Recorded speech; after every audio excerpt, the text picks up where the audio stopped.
Hey, business building warrior. Welcome to the weekend update. If you're listening to this episode right when it came out, it's Saturday. And what we like to do on Saturdays is still work. A lot of us work 6 days and rest one. Hey, good enough for God, good enough for us. That's the way He created the whole universe, right? So we're working on a Saturday, sure, but why not take along a great update, a podcast episode that we've gone back and reviewed from maybe 2 weeks, 6 weeks, 6 months ago. We've got hundreds of great interviews. So what we do on the weekends is we go back, we find those great episodes that maybe slipped past your radar, or some of those great insights and tips and strategies from some of the successful students, and just kind of break it down into little easily digested nuggets for your weekend update. So that's what we're going to do today. And we're going to dive into that in just a moment after I make a couple of announcements. First, if you haven't got a free copy yet of the brand new, all new, our 11th update of the Silent Sales Machine book. This is the book that started this podcast. It started our community, the 73,000 members of our free Facebook group, our incredible events. It all started because I sat down about 20 years ago and wrote a book over a weekend. It was actually just a PDF report at the time, and it took off. And it started this incredible movement that is now thousands of business building warriors all over the world. It wasn't because of anything that I did. I was just making some observations and sharing what others had taught me. I kind of compiled the information into one place with the premise of, hey, you can use the internet to grow the business of your dreams. And here's the rules I'm kind of discovering. Here's some of the things you should avoid, I was discovering. And there's a group of us. We just kind of compiled this information and kept learning new things. Well, I've updated it, and the 11th update is now available. All the stuff you should avoid, the legitimate opportunities that are available to you, the mindset that's required in order to tackle these opportunities, a lot of very specific strategic advice on using the internet to launch and grow the business of your dreams, multiple income streams, using the internet creatively. That's the book. So go to silentsalesmachine.com and you can see more about it. Or you can text the word free, that's FREE, to this phone number. It'll be in the show notes as well today. The phone number is 507-800-0090. Now, if you happen to live outside the United States or Canada, that might not work for you. So just email our support team. There's a link at silentjimdotcom and say, hey, I heard Jim make that free offer. Assuming the free offer is still around, which it will expire at some point. But now, as we're launching the book, we wanted to give it away for free. That's a great opportunity for you. So there's that. And I also want to remind you, if you're new around here, this podcast is the supporting podcast for the leading Amazon seller training in the industry. I'm talking about the Proven Amazon course at provenamazoncourse.com. It's the longest running Amazon seller training in the industry, with more success stories than any other, a bigger support team. There's about 100 of us that support that course. All kinds of creative modules for every level of Amazon seller experience. If you know nothing about Amazon, you know nothing about e-commerce, we got you. If you've already got a $50,000, $100,000, $1 million a month business, there's ideas in there I guarantee you have never been exposed to that could improve your business. So for $39 a month, provenamazoncourse.com gets you a library of content that grows with you. We believe in just-in-time education, which means right when you need it, we got that next thing that you need, and it's in there. And then we've got our free Facebook group support community at silentjim.com that's there to help you as well if you want to check that out. So that's the introduction for this weekend update. Let's go find out what the team has put together for us today. Enjoy this episode. We'll have brand new episodes for you starting at the beginning of the week, so don't miss those. Hey, have a great weekend. God bless you, warrior. Let's jump into the content. So, hey, guys, welcome to Silent Sales Machine Radio. Looking forward to getting into your story, guys. Thank you. Yeah. Good to have you here. Thank you. So, Elizabeth, how about we start with you? Hey, it's my pleasure. Yeah, sure. So I first started very briefly into e-commerce, and I want to say it was probably 1999 or 2000. I did a little bit of eBay, was selling silver dollars on eBay. And it was back when people had to send me a check, so it was a long time ago. And I did that probably for about 6 months and then stopped.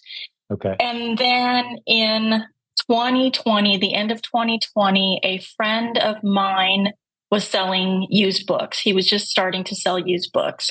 So he told me about that. So in January 2021, I started doing used books. I was going to Goodwill, scanning all the books.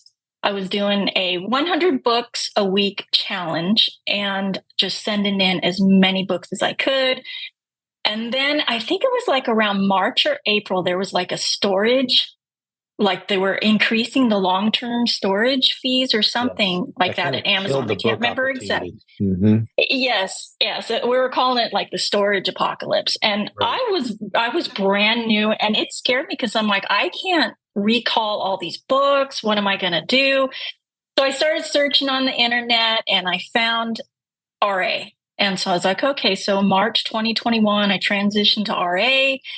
So most of 2021, I was kind of transitioning to RA and just trying to get my books out of there because I didn't want to pay the long-term storage fee and I didn't want to recall them. And then I found Silent Sales Machine in, I want to say, I think it was about March or April of 2022. It was through another seller who told me about you guys. And so I joined PAC, really liked it. And I actually ended up going to the conference last year. Oh, cool. In Kentucky. Yeah, that was my first one. So that was in July. I started coaching, RA coaching in August of 2022. I did 6 sessions with that. And then we, met Nicoles through that time, and we started wanting to transition to bundles. So in December of 2022, I contacted Nathan Bailey at Humminbird, and we got that ball rolling. He switched my coaching to bundle coaching with Leanna and him, and I got my trademark going through Humminbird, and I have 5 bundles going and working on my 6th. So that's where I am today. Well, Nicoles, fill us in on anything that's been left out so far from her story and your own background on getting into e-commerce as well, and then we'll go forward from there. Sounds great. So I got started right about the same time Elizabeth did. Ironically, we have a lot of similarities in our businesses and how we started, although I didn't start with books. How I got introduced to e-commerce was actually through a friend of mine who had been selling on Amazon and eBay for about 10 years. And she's done very, very well. She has a different business model, though, and she partners with MLM companies, and she's been able to do really well with that model. But she had kind of encouraged me to consider Amazon and, look into it. And it was March of 21 at that point. And I had just left my position at the hospital. I'm a former speech language pathologist, right, smack dab in the middle of COVID, and it was chaotic. And I just knew it was my time to transition elsewhere. And so having my friend that was in the Amazon world, she really encouraged me to start looking into it and watching YouTube and learning from other sellers. And so that's what I did. I dove right into YouTube, and you find a lot on YouTube that isn't necessarily the best. It can kind of reel you in with all of these hook, line, and sinkers. And I was quickly sold, but I think what legitimized it for me was having someone who had done it, who had been in the Amazon e-commerce world. And I knew she was very successful. She's a multi-million-dollar seller, so she does really well.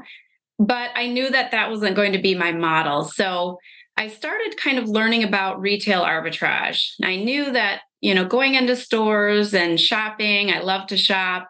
I knew that I could probably figure that out and make it work. And so I did. I went in and I was doing, kind of the hunt and peck model where you're scanning and you're looking and treasure hunt, right? Combing all of the, yes. Combing the clearance aisles and just trying to find anything you could. So I did that for most of 2021, actually. That's really the model that I went after. And I hit a good amount of success in my first year. Within about 6.5 months, I hit my 6-figure mark in sales. And so that really was like, wow, this can work. There's something here. Yeah. That's pretty impressive. Within 6 months, you had $100,000 of total sales. Yes. Yeah. And there's decent margins in that too. It's total hustle mode to do that. Yes. Right? Yes. That's pretty impressive. Well done. It just shows what's possible. Thank you. Yeah. Yeah. Correct. Yeah. And I think that gave me the confidence to keep going and keep building. And once I hit that mark, it was kind of like a milestone I knew I wanted to achieve and I looked forward to hitting. But I knew there needed to be more to keep it sustainable and to, have it really as an income. So I continued on and ironically, right when I hit that 6-figure mark, I ended up coming down with COVID that October. So I was fine. It was no big deal. But, I have 3 children and as a mom and the holidays, it's busy. Yeah. So I had to come out of the COVID sickness stuff and start focusing on, oh my goodness, I have to prepare for Thanksgiving and buying Christmas gifts. And so my first Q4 wasn't great. It was rather disappointing because I had such high hopes, but it's okay. After Q4 ended and I started 2022, I began to kind of rebuild. So I transitioned a little more into online arbitrage at that point and tried that model in addition to RA. And it wasn't until the end of 2022 that I really learned about your community and the pack. And it was through my relationship with Elizabeth and some other sellers. And they talked about how great the community was. And I thought, oh my goodness, how have I been selling so long and had never known about this? But it was a testimony to your group and what you've given back to this community, that you have such a large following and people want to tell others about it. And it was pretty amazing to me that, Elizabeth had gone through her experience and she had this coaching, and it was a whole new world for me. I didn't even know coaching existed. Right. So, yeah. A great background. Yeah. And thank you. By the way, if you didn't know, maybe some of the listeners don't know, if you do, that we've never done any advertising. Word of mouth is literally the only way we've grown this community. We've been doing this 20 years. It's pretty incredible. But we keep talking about doing some paid marketing, but good people keep kind of wandering in based on referrals. And that's how we've grown. Just a network of people helping each other grow each other's businesses is really what the community is. That's especially the free Facebook group. And it's just such a powerhouse of good content and info. I benefit from it every day myself, learning new things. So appreciate the kudos for that. So you guys got connected at what point in 2022? I mean, not that long ago. You guys started working together. So you still maintain your own separate businesses. Correct. You're doing this kind of a cooperative partnership sort of thing. How does that work? So, speak to that a little bit, because I think some other people might be curious, like, wait, aren't we all competitors? And no, we talk all the time around here, like, we are not a community of competitors. We're doing this together. It's probably not prudent to publish your entire list of the exact items you sell in our group, obviously, but that's kind of public information at the same time. If you get on and search for sellers and see what they're selling and see what you can learn from their stores, it's not like it's all a big secret. So how have you guys navigated that partnership? Either one of you, I'm just kind of curious. Okay. Yeah, we met there was another mutual gal who kind of started this little mastermind, and it was 6 gals of us at first. And it eventually whittled down to Nicole, me, and there's this other gal, Carrie, who we're really good friends with. And that was in like October of 2022. And we've just we talk every day on Marco Polo. And Nicole and I met at the conference this year for the first time in person. Oh, but I love it. Just a few weeks ago in Columbus. Here we are, July 2023. Yeah. So just a couple of weeks ago. Yep. So it was, that was the relationships I cannot speak to enough, and it's like, I feel like not only a business relationship, but a lifelong friendship that I'll have with Nicole and our other friend, Carrie. So you want to speak, Nicole, as far as like how we navigate our business part? So I want to reiterate what Elizabeth said, that really the success of your business is who you surround yourself with. Absolutely. I am a firm believer in me gaining the knowledge I have, not from my own doing. It's really from everyone else teaching me, and me being willing to share with other people as well. And that's the beauty of our partnership, is that I don't see us as competitors. I see us as partners. We are interested in helping each other be successful and improve. And we share almost everything. There's nothing off topic with us. We know each other's, Amazon store names. We know our brand names. We share leads together. It's really been wonderful. And I think that's the beauty of the Proven Conference in general. One of the biggest things for me that I took away was how many people you really can build relationships with who want you to succeed. Right. And that comes from a genuine place.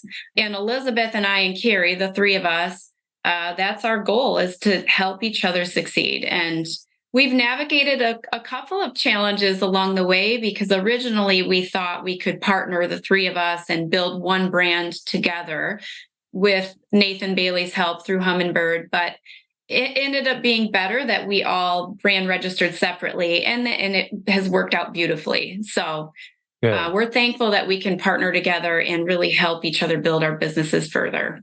Yeah, there's a lot of wisdom in that decision as well, I would say, because, I think it's a Dave Ramsey quote: the only kind of ship that won't sail is a partnership. And I know what he means by that. You can't do business alone, obviously. None of us should. And this word partner means different things to different people at different times, right?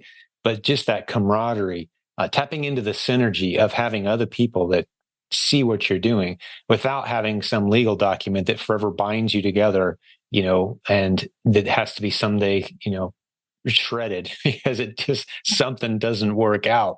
You have divorces and health situations and kids that go crazy and need your time. They make bad decisions, and now your life is all about taking care of a sick, in-law or something. Yeah. Those kind of lines of separation really are kind of a nice thing. Okay, this is my business. I'm gonna help my partner, but that's their business. And this community is full of those kind of arrangements, like you just described, where you've got your business, it's yours, it's under your name, but someone else is in under the hood all day, every day with you, helping you, and you're helping them. And that synergy, again, it's like that old analogy. If you got a horse that can pull 1,000 pounds and another horse that can pull 1,000 pounds, together they can pull like 4,000. I think they can try two. No, together they pull 4. Business is built that way. That synergy effect really kicks in. So I think you guys, it sounds like you've both benefited from that. Yeah, absolutely. I mean, Nicole, just a shout out to Nicole, is, I needed a product, and where she lives, we're in different states, and where she lives, she was able to get it. So she went and purchased it for me and shipped it to me, and slapped your labels. I don't know on what it. I would have. Yeah, I don't know what I would have done. Yeah. So that's awesome. She shipped it to my house. Yeah, that's great. Either way, and we hear of other families. They've employed friends and family around the country, and they send in the supplies. And like, hey, go to this store, buy these items. I'll pay you for your time, right? So your network becomes. And I love how you just said it, Nicole. The people you surround yourself with. That is your business success. I completely agree. Having watched this for a long period of time. Like that old Jim Rohn, you show me the people you're hanging out with and the content you're consuming, I'll tell you your future. It's not rocket science. So yeah, you guys have figured that out. So let's dive into, I know you guys kind of went from books and coins and eBay to kind of the treasure hunt model. For those who don't know what we're talking about there, retail arbitrage. You can make decent money, as Nicole you mentioned. You sold $100,000 worth of product in about 6 months, just looking for deals on the shelf. Now that's hustle mode. I don't recommend you do that very long. It's a tough way to make a living. It's not scalable, but it can kind of prove the concept. We like the replens model, where you're buying stuff that's easily sourced. You can sell it over and over again. Anytime you need more, you go to the store and you get more of whatever it is, online or retail. But you guys moved from that very quickly into bundles, it sounds like. Is that the bulk of your business now for both of you? Not yet, but that's the goal. Getting there? Okay, well, break that down a little bit for me, for each of you, and whoever wants to go again. Just how much is replens versus traditional RA, OA? How much is bundles? Like, what's it look like? I would say I am probably 60% OA, 40% RA. I have 5 bundles that I've launched since the end of May. I'm working on my 6th one right now. So yeah, I'm really new with that. Okay, just a few months into bundles then. Just a few months in, but really ready to ramp that one up. Nice. Okay. Now how about you, Nicole? I would say I'm about 70% RA right now. I do have several replens coming from area retailers, and I've been able to develop relationships with the store managers. And so they know I'm coming in, and they'll set things aside for me, and that's been fantastic. And then I do Are those smaller about retail? 20. Sorry to interrupt. Are those like smaller retail store, regional retail, or is these like chains? Bigger This chains? one, one of my biggest suppliers is a regional retail chain, but it's specific to the Midwest. Gotcha. So, Just to give people an idea of what's possible. It's not a locally mom and pop only one stop store. It's a chain, regional. Correct. Still building Yes. relationships with managers. I always like to emphasize that. So sorry to interrupt you. Keep going. That's okay. No problem. And then I have about 20% OA and 10% wholesale. Gotcha. Okay. So you're doing some wholesale in the mix as well. And would you consider your Yes. business as replens, or are you still doing some of the treasure hunt model? Mostly replens, but I do still do, if I go in, it's hard not to say, oh, this is a fantastic deal. I'm going to buy it. Absolutely. The treasure hunt model is fun, but like you said, it's not sustainable and it's not scalable. So I do still like to, find those little nuggets here and there, and those are great. But I do have a lot of replens. Beautiful. Okay. Yeah. And how about you, Elizabeth? Yeah, I have a lot of replens, but I would say the OA is more the treasure hunt. Gotcha. Or some people might call them sale plans. Yeah. if you've heard that phrase. Yep. Sale plans. Yeah. Yeah. You're not going to be able to go back and get more later, but you can certainly take advantage of, I call it, no reason to walk past the $20 bill sitting on the shelf. That's right. Right. And when you start learning certain places have certain sales, however many times a year. Mm-hmm. Nice steady rotation. You can just work the same cycle. We have people that work just one retail store and just hit the sales cycle on that one retail store, and they know the sales cycle, and that's their business. And I would argue that's kind of a replen. It's just you can only buy it during certain periods of time. Right. Correct. Yeah. So the strict definition of a replen is I can go get more anytime I need to, pay full retail price, and still come away doing well. But those sale plans, I like that term. Someone actually used that. I recorded a podcast episode yesterday that hasn't been published yet. Someone used that exact same term. So I'm starting to think, this is a term that's going to catch on in our community. There's no reason to shy away from those. We like the boring. The more boring the model, the better. If I can teach someone, and one of the bragging points on my team, for example, is I can teach someone to be a shopper on our team in 30 seconds. Yeah. Here's a link to the spreadsheet. Yeah. With the stores and the products, go buy them. You're trained. Yeah. Track your time, drop it off here. Yeah. Right. Yes. That's it. So that's simple, boring, repeat. We run out of something, we go buy more of it. You don't have to track, is it on sale or not? And, just that's a little extra level of complexity that easily absorbed as you grow, for sure. Mm-hmm. Right. Well, what else? Tell me more about your bundles. I'm kind of curious. I'd like to hear more about the how that's going, how that came about, how you got your ideas. And it sounds like it's kind of in its infancy, though, for now. So I'm not sure if there's many monetary results to report yet, but I'd love to hear, what it looks like. So I heard, it wasn't a podcast. It was Leanna and Nathan. They were talking about, it was the whole generic issue. When that was the big thing, everyone's like, don't sell on generic anymore because they're taking down the generic listings. And I had this one replen that I loved. It was so great. And it got taken down because it was a generic. And then I heard Leanna and Nathan on that, whatever it was some kind of Facebook Live or something where they were talking about this. And then they started talking about branded bundles.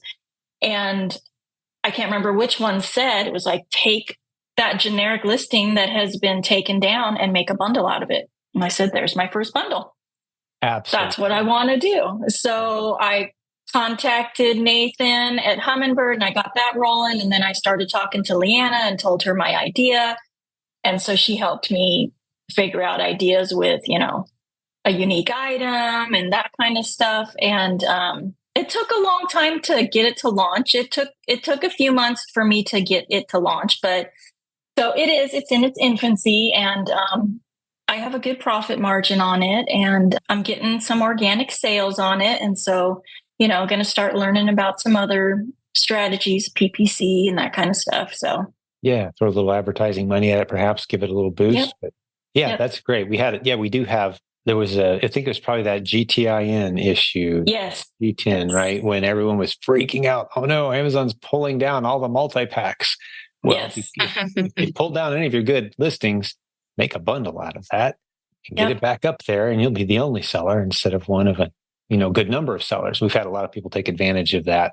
There's so many opportunities. Anytime there's opposition, it's an opportunity. Every single time there's a challenge, there's opportunity in that, because it's going to scare away some people.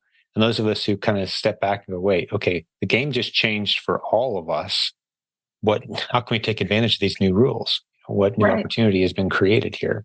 And it was certainly the chance to jump into bundles. And I want to make sure I mention inside the Proven Amazon course, I'm sure you guys have probably been made aware of this, but for the listeners, the Proven Brand Building course is a module that's included, and it talks about creating your own bundle and getting into, and we actually got some brand new bundle content coming as well from Nathan and Leanna, who you've mentioned, that's due out soon. So yeah, some great bundle content already created and some new content coming for sure as well. Yeah. So how are those sales going for you though, Elizabeth? What's the numbers looking like in any given week? How many have you sold? Now, it's only a couple months ago, but sometimes it takes a little time to ramp these up. But how is it going? It's going, I would say it's going good. I'm ranking, I'm indexing, all these terms that I'm learning. So it's going good. I actually do have one bundle. The second bundle that I made is really taken off, and I have a wholesale account with that one. And the supplier is out of stock. So I keep raising my price because I don't want people to order it so much. And I'm getting like one order a day still, even at a really high price. You're trying not to run out of stock so you don't lose your rank. But people exactly. Yeah. I think I only have 7 left. And so the gal I talked to at the company, she said at the beginning of August, we should be good to go. So I will drive to go pick this up. It's going to be a 3.5-hour drive, but I have to get this in stock. Wow. Yeah. Because it's concerning because I don't want my listing to as soon as you get your hands on it, list it merchant fulfilled, right? It's good to go, guys. We're in stock again. I love it. Absolutely. And then send a few in. That's great. So you're the only one on the listing. It's under your brand. Beautiful. It's as good as having your own private label product, because Nicole mentioned earlier on, one of the multi-million-dollar big offers she saw on YouTube is like, get into private label. We're going to help you find your own product. I mean, that's a tens of thousands of dollars, 9-month to year-long journey that 95% of the time does not work out, especially if you're a new seller. So why not do the approach that you're talking about here, where you go to a listing that is selling, and you create a unique bundle around that brand, under your brand. No one else can sell it. Hey, you got a private label product. You didn't have to invent or import anything. So that's how we kind of ease people into the concept of having your own product on Amazon, is these bundles, these branded bundles. So well done. I love it. Thank you. Well, what else can you tell me about your businesses? Just help me fill in some more details, or any numbers that you're willing to share, either one of you, just to give people a point of reference about the size of your business and how it's going, and maybe dive into some of the net margins and that sort of thing. Either one of you prepared to share some of that? Sure. You want to go, Nicole? So in 2021, I ended that year with a net margin of 25%. And, it's interesting because I had this assumption that, I'll have this margin and I'll be able to maintain that margin. Well, what I learned through this process is that as you grow, of course, there go your expenses, right? You have additional things you're paying for, maybe additional apps or, subscriptions, or adding a VA or a prep center, which I've done all of the above. And what I didn't realize was that in order to maintain or increase that margin, you would need to then increase volumes significantly. And that's one thing that I learned through this. Into 2022, I started with a VA. It was probably about mid-year, and added a prep center at the end. So I finished 2022 at 19% net margin. And right now I'm sitting right about 18%. So, still fine net margins. It's funny when you have that burst at the beginning, and, I didn't have a lot of additional expenses that really would cut into that now more than it did before. So things are going well. I'm excited about the bundles. And as you mentioned, Jim, I think it's important for people to know that if anyone has any interest in doing something on their own with their own listing that they've created, branded bundles is really a wonderful way to go, because you have a lot more control than you do on listing on others' listings that they've created. So yeah, absolutely. I'm excited to see where the bundles takes me, and we'll go even further, hopefully to the moon after this. Yeah, absolutely. Well, you're on a great trajectory, and you guys have accomplished a lot. So, yeah. How about you, Elizabeth? What's the business look like for you? So I'm a one-man show. I have not done a prep center or anything like that. And I think I'm maxed out. If I focus on my bundles, I got to do research and I got to do, all the things that you have to do to launch a new bundle, then I can't source as much. And then if I prep, then I can't source as much. So I'm at, I cannot crack 25 to 30,000 a month in sales on my own. So that is where I'm at. And my biggest challenge is I got to figure out what to outsource first. Gotcha. Are you doing all your research for your own ASINs still? I assume because you're a one-man show. So yeah. Are you committing a significant amount of time to still finding those new replan ASINs as you're entering this new season? I try, but that's so that if I focus on the bundles, I feel like my sourcing goes down, which makes my sales go, Yeah. Grow, and you're at that point where it truly is as a one-man operation, 25 to 30,000. That's, and you're wearing all the hats. That's going full speed. It's a good income. It beats having a real job for sure. It's flexible and all the other benefits, but to break to that next level, typically what I suggest is you need someone else finding ASINs for finding good winning replans. That's your first hire. Okay. Some people, like including Jimmy Smith, he says it's time to get someone to do some of the dirty work, putting tape on boxes and that sort of thing. And I'm okay with that advice.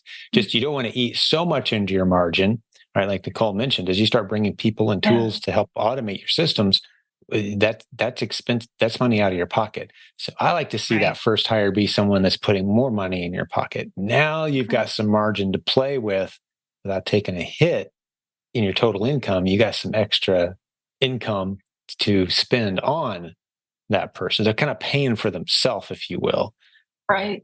With real revenue. So they're finding ASINs with you and for you, which typically that's going to be a virtual assistant. It could be a family member, someone that's willing to work for a few dollars an hour that you show the system. But it's nice to kind of leverage the virtual assistant opportunities that are available to us in places like the Philippines, where $3-4 an hour is a fantastic hourly wage, 3 to 4 times more than the average hourly wage on the island. And you get one of them trained and going at it hard using the training and systems that you've come to use as your own, looking for new ASINs for you. Now you're waking up each day, you've got a good handful of ASINs to review. It's saved you several hours and they're generating revenue for you. That's typically the first hire I like to see people make. You're adding revenue and you're leveraging in this $3-4 an hour worker. That just doesn't cost a lot of money. And you can reward them and change their life with that amount of money. I met at our conference here just a couple of weeks ago where you guys were at. I met a doctor who was going to be working in the Philippines, fully trained through university, westernized medicine, university, modern medicine, for $5 an hour. That was going to be their starting salary in the Philippines. Wow. So they were building an Amazon business to enhance and add to and make more money. Isn't that incredible? Wow. It just puts it in perspective. Because when you say $3 or $4 an hour, some people are like, oh, wow, that's slave labor. Like, no, that's actually one of the best jobs you can get on the island. And that money goes very far. It spends like 7 to 8 times that amount of money per hour. Right. Yeah. That's a really good perspective. Thank you. Yeah, absolutely. It's a good leverage point. You talk about leverage points where you give a little bit of effort and you get a lot of result. Like that is an under-recognized leverage point for all of us in e-commerce. Having someone else do the repetitive work. They would love to do the repetitive work. Where many of them are unemployed or they're working for $1 an hour. Yeah.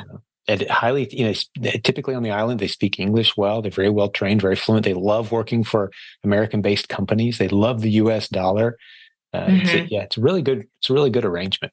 I met someone I interviewed on the episode here not too long ago that was doing the same thing with Vietnam because they had connections there. Very similar economic. There's a gap there. So the U.S. dollar really goes far still, thankfully, in many places of the world. So that's my advice for your first hire. Okay. Thank you. That's great. That's great. I think, ultimately, Elizabeth and I are in a very similar spot as far as having so many things on our plate with not a lot of time. I mean, we all only have 24 hours in the day, but we're not working 24 hours a day. Then you're sleeping part of the day and you're taking care of your family part of the day and your Yep. spouse. And it's a lot. And I think that's really good advice, Jim. I appreciate hearing you say that adding someone who can provide the value to your business in looking for more ASINs. That makes sense to me. Mm-hmm. And I think for me particularly, I'm hoping that I can find someone that will maybe even source wholesale leads for me, both wholesale accounts. And then once I've applied for those accounts, then sourcing their catalog, because the wholesale accounts I have, their catalogs are massive. Yeah. And it's hard to get through all of those products. Yeah. Two thoughts. One is they're not going to be any better at it than you are, because you're going to be the primary one training them. And we've had some success training VAs for people, but we've kind of paused that because we're starting to notice some unhealthy trends with it, where we were expected to do all the heavy lifting, and I want a fully trained, work 24 hours a day, provide me 30 great ASINs a day, and they didn't even know what a great ASIN was themselves when they were asking for this. Like, no, you need to know yourself. You need to have your own processes and systems based on the proven Amazon course systems. Right. There's dozens of ways to find winning replans, but which ways do you use? I think my theory has become now, it's far more powerful to have someone that's been trained to do it the way you do it yourself. And they've learned your systems. They've using your tools. There's no one size fits all strategy here. So that's the first thought. And the other is, I think you should check out the proven bot sourcing content. Okay. Because if you're scraping through some fairly large wholesalers that you've built a relationship with, man, there's some really good stuff there for scraping through large databases and kind of automating and systemizing that. Even some of the tactical arbitrage training from the oasimplified.com module. That's a module, that's a module in the Proven Amazon course. The Proven Bot isn't, it's separate. I'll stick links to both in the show notes if anyone's confused, but just getting a little better at scraping those large databases is time well spent. For you, for sure. But those scrapes, just keep in mind, it still requires manual research because those scrapes are just looking for exact matches. Right. And we both know that the keyword and the dig into page 2 and 3 is where a lot of the good stuff is. And that's a manual process. But the Proven Bot Sourcing is introducing some tools that really help speed up that manual process. So you put that into the hands of a good virtual assistant, and it's a pretty straightforward gig for them to pound through large lists of potential winning products. And that's what my team does. We've got our hands on a handful of databases that we just kind of scrape through and then go back and scrape through again, because everything's changed by the time we get from top to bottom, new products and new pricing and new categories even. So that can really fuel your entire replan effort. One good VA. So a couple thoughts for you on that. That's good. Perfect. Yep. Get in there. And there's lots of great conversations in our Facebook group on how people are finding VAs, where they're finding them. And I think there's even some standard operating procedures. I know for a fact there's a course inside the Proven Amazon course on how to hire a VA. Like, where do I go to look? What do I do? One of the things you're going to notice when you go and put a job on one of these job boards, and there's a bunch of them, and I don't have necessarily a preference. I've used several, but you put out a job, you could get 400 responses. It's like, whoa, what do I do with this? So just a little tip. One of the things I've always done is I put most of my instruction in a little video, like I'll record a screen capture video with instructions. Like, this is what the project will involve. Here's what kind of response I'd like to hear back from you. And and this is what I always say at the end of the video. I'll say something like, the first line of your response back to me must be, I like purple monkeys, or something ridiculous, right? And so as I'm filtering through these 400 applications, only 10% of them are people who understood the way I speak and communicate English. Hey, that's kind of nice to know that because they put that line at the top and they paid attention to detail. So the other 90% are instantly eliminated, right? So now I've got my list of 40 or 20 that I can reach out to and know, like, okay, they paid attention to detail. They watched the whole video. They understand when I speak English, which is important because I'm going to be communicating to them with little video clips as I train them, right? So we know we can communicate now. So this is one little tip like that. And so those kind of strategies, there's a little mini course inside the Proven Amazon course that talks about that and some other tips as well, hiring a VA. But it's not rocket science. I mean, remember, you're not paying them $50 an hour. You're paying them 3 or 4. It's like, come on, let's try 3 or 4 of them out and see how it goes, see which one floats to the top. It's and then you can really change their life and they'll just love working for you. So yeah, I'm excited. I think that is a obvious next step for both of you, in my opinion. Mm-hmm. Awesome. And I think we talk about it all the time, don't we, Elizabeth? Yes. We're strategizing. What do we do next? Is it, are we going to go this route or that route? And that's really great that we have each other to brainstorm and talk about things, and we'll see where it takes us. But I do agree with you, Jim, that adding that manpower is essential to really get to that next level, because the time is difficult, having so much on your plate with so little time. It's only so much one person can do. So yeah. Well, it really starts to tip in your favor once you get that first person hired and they're bringing in more revenue. You're like, okay, I'm making a little more money now. I'm spending less time to make more money. I think the next thing I'm going to let go is putting tape on boxes, right? Yeah. Bring someone in. Yeah. You can open up your garage or find a neighbor who has some extra space in their garage, or, maybe there's a prep center near you or something. But I like to see that kind of, rather than committing all in on a prep center, I like to kind of phase into it, find some local solutions. But one of you said you're using a prep center, but that was you, Nicole, right? Yes. Yep. Are you all in on the prep center, or what percentage?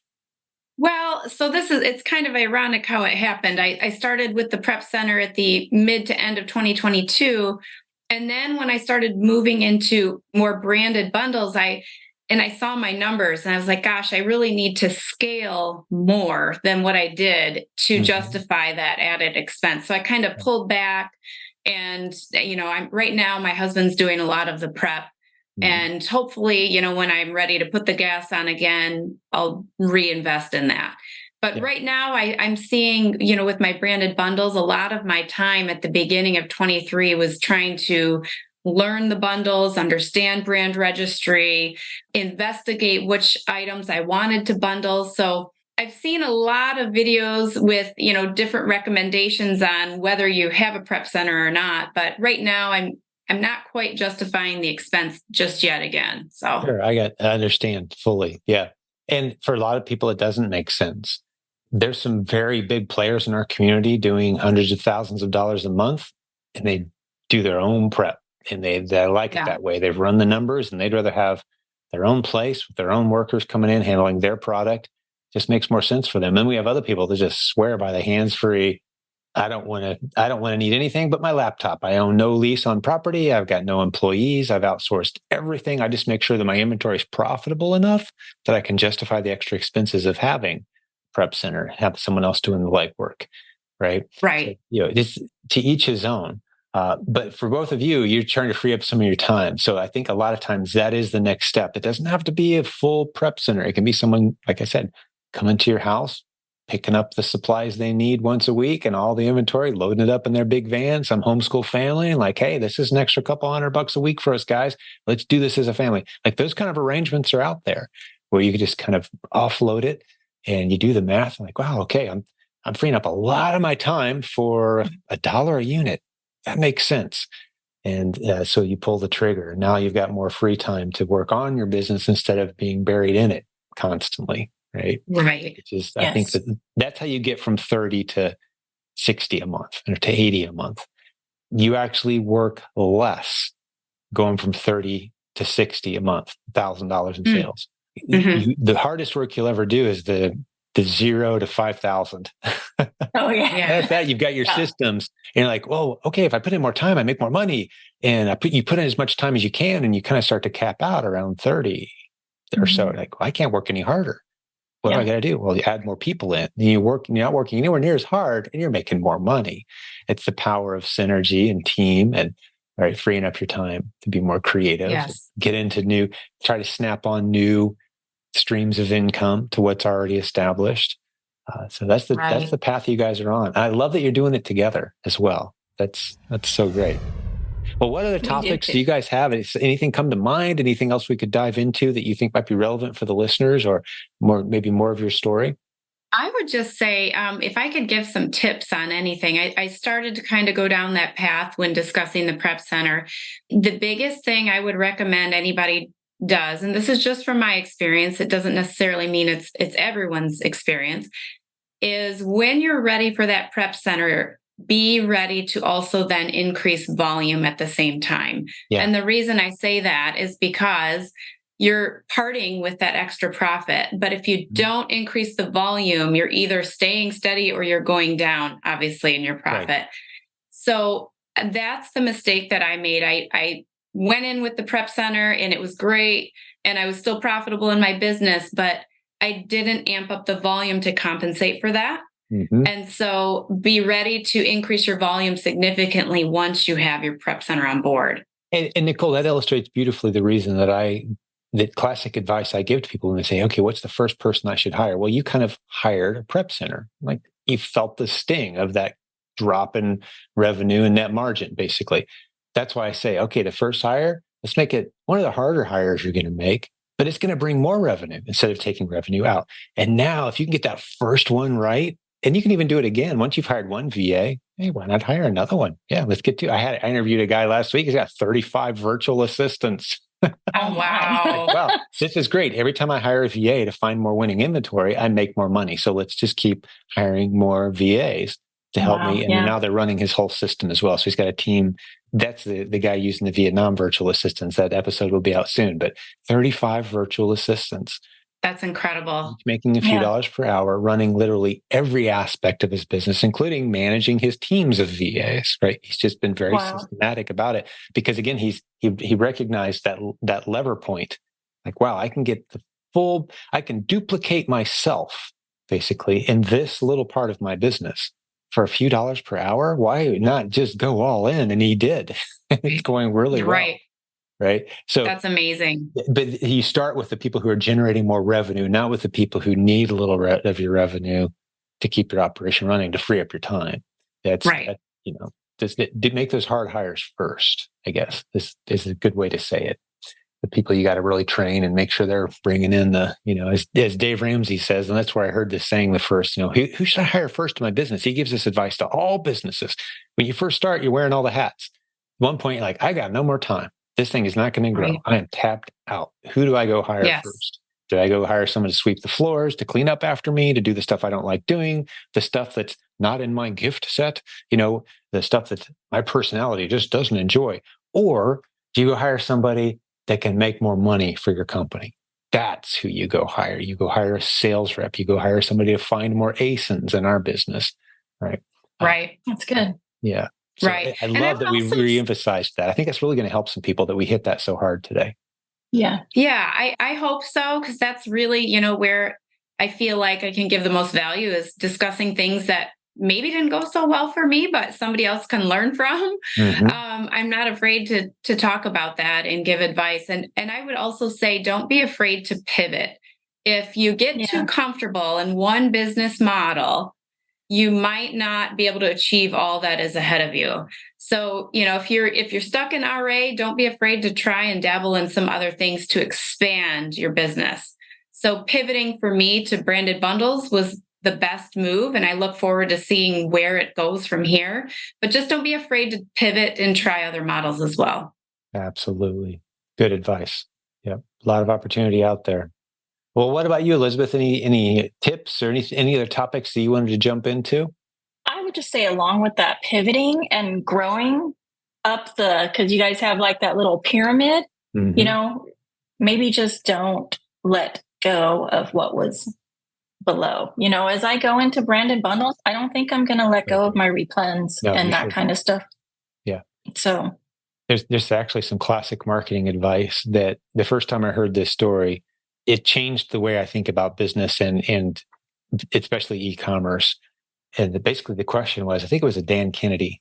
He's a famous marketer and before e-commerce even. But he said, let's say that it costs, every lead that you get, he was talking to salespeople, but this applies to our business and what you just said. Let's say that every qualified lead you get makes your company $20. And you've got an opportunity to spend $1 per lead, an opportunity to spend $5 per lead, an opportunity to spend $10 per lead. Remember, each of those leads is going to make you 20. Which one of those three do you pour your money into in order to generate those $20 net profit clients? The 1, the 5, or the $10 leads? And typically people will answer, well, maybe the 1, or I don't know, the 1 and the 5. And no, the answer is 100% without hesitation, all three. You max out the $1 leads, then you max out the 5, then you max out the 10s. You're making money on all of them. But you go after the low hanging fruit, and then right? So I've interpreted that over into this business and I've talked to so many people like, yeah, we used to do that and it was working well, but then we got excited about this. So we shut that off and now we're over here doing this instead and it's not going so great. Like, why did you turn that off? It was profitable. Put good systems and good people in place and in charge of keeping that machine running. That's how you build multiple income streams. And it's not you running around like a chicken with your head cut off, spinning all the plates. It's you putting good people in place and systems in place so you can step away. And then you check in and you monitor and you maintain a relationship with whoever's in charge of that process. And that's how I run my Amazon business. If I sell on Amazon, eBay, Facebook Marketplace, all of them. I love it. I love checking the numbers, but I've got good people in place. I don't have to be in the nuts and bolts of those businesses. I can be off doing other things, launching other income streams, putting good people in place in those. So I'm ultimately left doing only the things that only I can do. And that's a pretty short list. It's just about everything in any of these business models. I'm not the only one that could be prepping boxes. I'm not the only one that could be finding ASINs. I'm not the only one that could be checking my account health. Especially when you got a pool of talent, $3 or $4 an hour, they're all in. Live, eat, breathe, and sleep your business. Literally while you're sleeping, because they're in the Philippines, right? So it opens up a lot of. So do not abandon what's working. You're like, the margins are only 15%. Okay, turn it loose. Let go of it. Let it operate at 15% and go tack on some other stuff. Many businesses would drool over 15% net margins. Right. Especially if you're turning your money over multiple times per year, that 15% net margin turned over, let's say 5 or 10 times a year, that's an incredible return on investment over the course of a year for your money. Right. So I love that thought, Elizabeth. Yeah, thank you for doing that. Because sometimes when we talk about net margins, people think, oh, wow, I spent the whole year and only made 15%. No, that money got turned over multiple times. Right. Yes. And that's how I came out of, 2021 on that high of 25% net margin. And I was, had false expectations that would be easily, maintained. And I think I did start to say, oh, wow, what happened? But it still was good. 18% is still really good. Yeah. And so that's a good point to make. 15% margin is phenomenal. And to be happy with that, that's wonderful to hear that, that's still good. It's great. It's fantastic, especially when you're talking about taking very small risks, make it happen. Your worst case scenario is your inventory sells for break even. You go find new ASINs, and it's just such a low risk business model. You stick to the rules, never buy more than a month's worth of any inventory, inch deep, mile wide, diversify your risk across several ASINs. You're not launching a private label product that takes $50,000 of hoping that it works out someday and filling your garage. No, you're taking little risks along the way. Even the bundles that you talked about launching, Elizabeth, we didn't dive into it, but I'm sure you didn't make more than a handful when you launched these bundles. You didn't send in 800 units. You sent in 3 or 4. Let's see how it goes. A very low expense. Right? Yeah, you still have to test bundles because test everything. Test every ASIN, even your own branded bundle. That's right. Yeah, test very, very few units and just see how it goes. And sometimes it doesn't work out, and that's okay because you're testing small. I would say if anybody's interested in bundles, the best thing and what I've done for my bundles is I created bundles out of products that already sell. The winners for me, the easy replens that have sold like crazy. Now I know that could be a phenomenal bundle. And that's the strategy I've used for my own bundles. Yeah, you can go into Amazon reports and say, okay, what has sold the best for me over the past 6 months, right? Just rank it out. total dollars or total units or total sales per eyeballs. Yeah. What's getting a lot of eyeballs? Sometimes the stuff is getting a lot of eyeballs, but not selling real great because there's a lot of competition. That's good. And Amazon will tell you that in the reports and the seller reports. You can see, okay, what's getting a lot of attention? Which of my ASINs are getting the most clicks and views? That can be a great place to start. Distinguish yourself because you've got a very high odds just by using the brand names involved in that product and that category of product. There's gonna be a lot of people just stumbling across it because it's smoking, it's flying off the shelves. It doesn't matter how you feel about it or what your instincts say, or if you think it's a relevant product for the current mood of the culture. Like, no, that matters. Just use the math. It doesn't matter. Exactly. Product is irrelevant, right? Yes. What are people looking for? And Amazon will tell you that. Yeah. Have you ever dove into your sales reports in that way and looked at some of the data they give you there? I think it's fascinating. Yes. Nathan just learning that. Yeah. Nathan Bailey from Humminbird gave us a recommendation on where to find some business reports and how to analyze those numbers. And he's been a wealth of knowledge for us, and it's been really helpful to know where to go, because sometimes in Seller Central, it's not very obvious where you're supposed to go to find these things. Yeah. There's a lot there, but you can click around and you're not going to break anything. Just click around, see what they got, and the data is fascinating. I love going in there and just sorting the columns. And wow, had no idea that this product that we sell a couple times a week, there's thousands of people a day seeing that ASIN, and there's a lot of sellers on it for good reason. That product is smoking. Or if something gets a lot of drops on Keepa, wow, there's something there. There's some potential there. I bet I could create a bundle out of that. People who bought this also bought that, create a bundle, put it under my branded label. Without any pay-per-click, you could just create a winner overnight with the bundle strategies. So there's a lot of opportunity there. We're super excited and bullish, especially for people who have that $5,000 or $10,000 minimum per month replens understanding. Yeah, start looking at some branded bundle. There's opportunity there. I'm so glad we spent a lot of time on today's episode kind of hitting that theme, because we have some great new content coming, and we also already have the proven brand building module inside the proven Amazon course. Again, just to repeat myself, that is some great content to help you start to distinguish yourself, create your own ASINs with bundles. All right, so what else is on your guys' mind? Any questions for me or any other tips? You guys have given some great tips today. I really appreciate that. You're welcome. Do you have any tips on whether you would recommend taking an Amazon loan versus opening another credit card? Because that's also on my mind of which one. I hear, two different schools of thought on that. There was actually, I haven't listened to the session yet, but I believe it was one of the sessions at our most recent Proven conference talking about, at least during the course of the session, they talked about maxing out the use of free credit cards, to the point where there are students in our community that have more than 30 credit cards that they've opened. Oh, wow. With a great credit score, by the way, because they're paying it all off before it's due. Yeah. But they've got, depending on the day of the month, they've got a different credit card, and they're filling it up, turning it over, maxing out the points, maxing out, really tracking and digging into all that free money. Because if you've got a good credit score, there's a lot of free money available to you. Now, I'm not suggesting everybody rush out and do that, because until you're predictably good at turning $10 into 20, you don't want to be out there maxing out a bunch of credit cards. That's not what I just said. But if it's inventory you're going to have to buy anyway, and you're looking for additional lines of credit, max out what's available to you for free first. And then Amazon actually doesn't have that. Their offers aren't all that bad. Although I don't want people to make the mistake of, hey, this Amazon money gives me a little advantage. Amazon's going to like me more. They're less likely to suspend me now. No, none of that's true. Completely separate financing department from anything policy enforcement. It doesn't give you any advantages in the marketplace whatsoever to take a loan from them. 100% positive on that.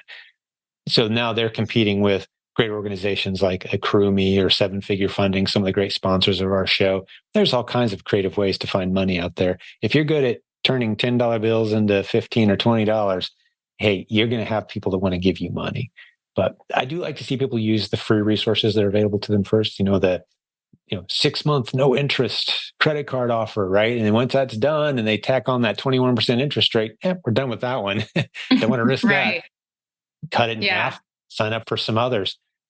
People really do play that game at scale. And, I don't, but there's people who do, and they swear by it. Okay. So there's some free money out there. I really like AccrueMe and Seven Figure are two of they're very friendly in our community. They love our community for a reason. They understand our business models, and you're kind of bringing on a bit of a partner when you work with them. Okay. If you go to silentjim.com/funding, I believe is the link that will take you to AccrueMe. I like their offer. They'll give you $500. I don't know if they're still doing it or not. You might want to ask them before you sign up, but $500 on a gift card just for getting funding. And that's money for you. Like, here's a pile of money that you can use for your business. And oh, by the way, here's $500. Thanks for signing up. So they've got some cool offers they do. And Seven Figure Funding's been working with us for a long time as well. I'll stick a link to them in the show notes too today for those who are interested. But two really solid companies that they'll have a conversation with you, and neither one of them use a credit check process. It's just, hey, how's your Amazon business doing? That's how much money we can lend you. If you've got $50,000 of inventory sitting out there, we'll loan you money based on that. Almost consider it collateral, right? Because we know there's value in that. Worst case scenario is you're going to sell that for at least what you paid. So you've got some collateral there. We'll loan you money against that. And that's how those funding systems work quite often. So absolutely, if funding is what's holding you back, you're finding more valuable inventory than you can find the money. There's lots of creative solutions. Even, a family member or a friend who's got some money, that's a nice ROI. Anybody with money is looking for places to put it right now. 100%.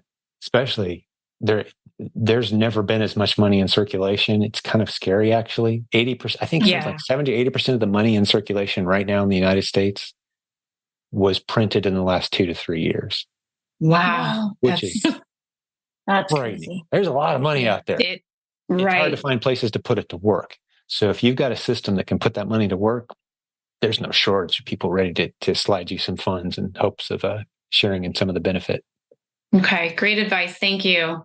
Yeah. That's just one of the challenges, I think, when you're trying to ramp up your business and truly scale, is making sure, that you have, if you want to purchase all this inventory, you have the funds available, and that you're making smart choices with that funding. Like you said, I'm really kind of fiscally conservative and financially conservative. So I just really am cautious about that. Yeah, but I do realize in order to make these bigger steps, I do have to, take some financial risks. Yeah. So, leveraging other people's money is the heart of capitalism. I've got an idea. You've got the cash. Let me do the work with the idea, and I'll give you your cash back plus some later. That's capitalism, right? It's putting the available capital to work instead of just letting it kind of sit around in piles. Hey, I'm the guy that can put it to work and turn it into more money. And that's what your business is. But you don't want to over leverage yourself. So if something does go wrong, it's the same reason we say don't buy more than a month's worth of inventory. And the pushback I get is, well, Jim, if I buy 10,000 units, I could save 30%. I'm like, but that's not a risk worth taking, because even that 30% discount may not be enough to protect you from the other circumstances that could come along. Someone bigger than you buys 100,000 units for a fraction of what you just paid. Not stuck, right? So we take these small risks. Same thing with our use of leveraged cash credit. We want to take very, very small risks, wade in nice and slow. Slow and steady wins the race. Wealth hastily gained soon departs. That's one of the proverbs, right? Like, you want to be cautious how you approach these things. But there's a lot of money available out there, and there's no reason to shy away from using it if you're confident that you can turn it over and still provide a nice net margin for you and the investor. Right. Or use that free money from credit cards and they get all those points. I'm taking my whole family plus, spouses and everyone. We're using airline points. The card that we use to buy our inventory racks up so many points. We're all flying for free. It's costing us like $25 a ticket for our next vacation. That's nice. Great. That's awesome. Right?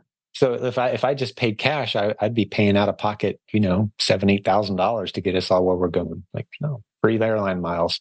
Right. So take advantage of those kinds of things. It doesn't cost you anything to rack up those points, pay the card off on time. No reason not to, from my vantage point. Sorry, Dave Ramsey listeners, but I love credit cards for inventory.